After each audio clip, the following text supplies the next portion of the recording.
Well, I'm from Meeker Cooperative Light and Power. Litchfield, Minnesota is where our headquarters is at, and we serve into 6 counties.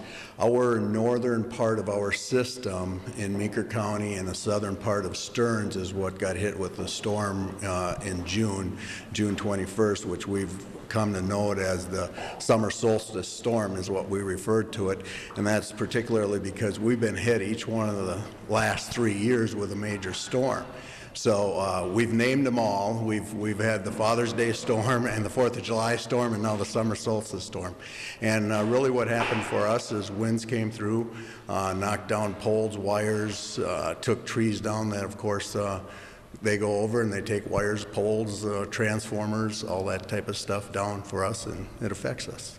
So why is it important for your community that the legislature act during this legislative session, the special session? Well, for us it's particularly important because, as I've said, we've been hit each of the last 3 years.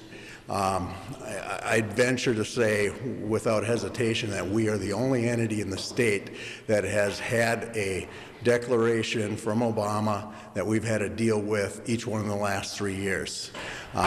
In 2011, the storm that went through, if I recall correctly, we had just about $3 million worth of damage. Last year it was about $5.5 million. This year it's about $750,000, the smallest of them. But even with working with FEMA and all that, they only pay 75% of those totals, and then beyond that, there's portions that are not covered by FEMA. So it's really affecting our members greatly, and any help we can get out of the state of Minnesota for our members would be greatly appreciated. The early morning hours of June 21st, we experienced a severe thunderstorm that produced straight-line wind events and caused damage throughout our entire county. Primarily, with the wind, we sustained downed trees and utilities.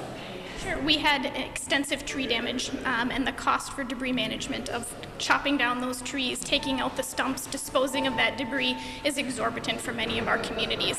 We had 18 jurisdictions impacted throughout the entire county, and that cost for debris removal is very overwhelming. And so the 75% we've already received from the federal government has been very generous. The remaining 25% for the state will continue to make these communities whole again.